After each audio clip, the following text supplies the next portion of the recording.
jusqu'à 21h et nous sommes en ligne désormais avec le député Renaissance de l'Oise, député sortant. Bonsoir Éric Woerth.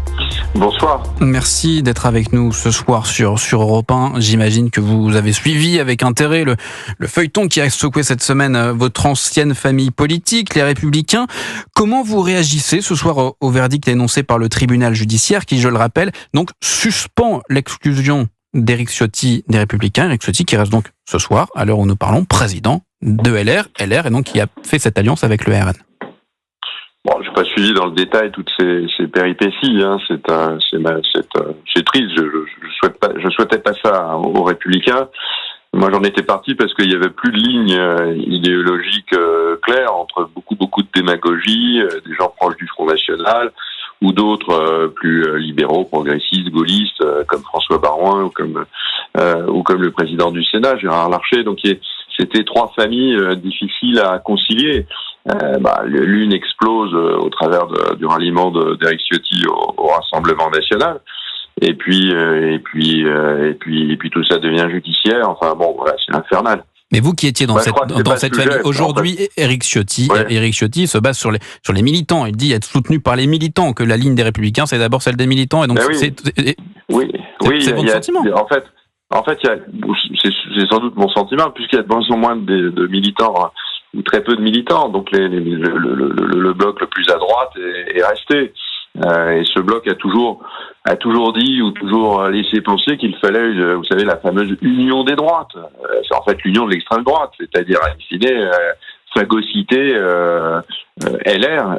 C'est ce contre quoi Jacques Chirac ou Nicolas Sarkozy ont toujours lutté puissamment. C'est ce tropisme vers l'extrême droite. L'extrême droite, elle est banalisée aujourd'hui tout le temps. Tout le monde dit c'est quand même mieux que l'extrême gauche. Enfin, l'extrême droite, ça reste quand même un courant identitaire. C'est un courant qui a une histoire, qui véhicule un certain nombre d'idées. Pour bien comprendre, juste pour rebondir, c'est peut-être pas le sens de mon interview, mais pour vous suivre, c'est mieux d'avoir Jean-Luc Mélenchon que Jordan Bardella à Matignon.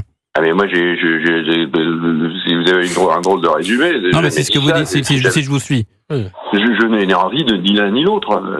C'est juste impossible pour le pays.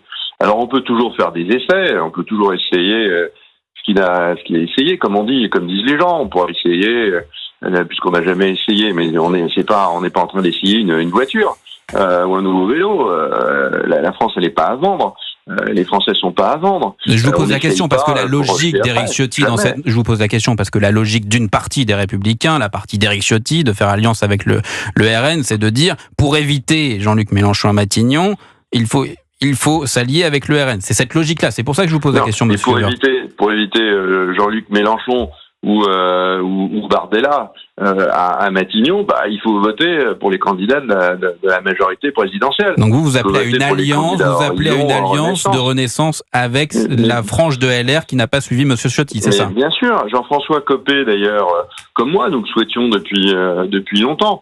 Bon, moi je suis parti parce que je trouvais l'absence d'idéologie absolument destructive. C'est-à-dire que Jean-François Copé, qui a appelé cette semaine à la démission d'Éric Ciotti, est d'accord avec vous sur le fait qu'il faut une alliance avec Renaissance? Je dis pas qu'il est d'accord. Je dis que il est d'accord pour considérer qu'il faut un contrat de gouvernement. Il le dit depuis 2 ans. Je l'ai dit aussi. J'ai pensé que LR n'était pas capable de le faire et que donc il valait mieux rejoindre Emmanuel Macron, vu que la plupart de nos électeurs étaient chez Emmanuel Macron. Maintenant, Emmanuel Macron, il a donné un projet. Le président de la République, il a dit les choses pour les 3 prochaines années. Qu'est-ce qui empêche les Républicains, pour ce qu'il en reste, mais je pense que ça fait encore beaucoup d'électeurs de venir soutenir. Mais justement, Éric Woerth, dans cette période de tractation où tout va très vite, on l'a vu cette semaine, et où il y a jusqu'à dimanche 18h pour déposer les listes, vous qui faites partie de ces anciens LR qui ont intégré cette famille Renaissance, est-ce que en ce moment-là, ces jours-ci, est-ce que vous jouez un rôle pour essayer, entre guillemets, de recruter ces LR? Non, parce que c'est juste pas possible. Chacun aujourd'hui est dans sa circonscription. Chacun aujourd'hui mène campagne dans sa circonscription, organise vous une passez campagne pas de coup de fil. 15 jours dont on est au courant depuis dimanche dernier. Donc zéro contact avec des gens comme moi pas, mais peut-être que quelques-uns en ont. Il faut demander aussi à mes amis du gouvernement qui viennent de la même famille politique que moi, mais je pense qu'ils répondront la même chose. Mais rien n'empêche, au fond, à un moment donné, les gens raisonnables de LR qui croient encore qu'ils sont un parti de gouvernement, de dire ni l'extrême gauche, c'est juste pas possible, c'est un délire économique, l'extrême droite, c'est une cascade de fiscalité dans tous les sens pour financer des dépenses. Et d'ailleurs, ils ne savent même plus quoi, puisqu'ils changent de programme tous les jours. Donc il faut, on peut pas laisser la France le faire. Le président, il souhaite une clarification. Il a raison. On pouvait pas continuer avec des menaces de motion de censure et de crise de régime dans le mois ou les 2 mois qui venaient.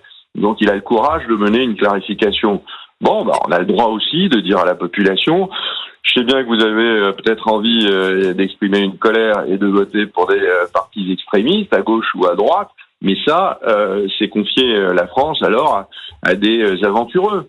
Et la France, elle ne peut pas se contenter d'aventures, c'est un sujet sérieux. Éric Woerth, pardon, juste pour terminer, pour bien comprendre, justement, le président de la République appelle à un moment de clarification, la clarification. Mais quand on voit les résultats aux européennes, en premier point. En deuxième point, lorsque l'on voit les premiers sondages qui apparaissent pour ces élections législatives, on voit apparaître 2 blocs, 2 forces politiques, d'un côté la gauche, d'un côté la droite, et au centre finalement, vous, en tout cas Renaissance et les alliés de la majorité présidentielle.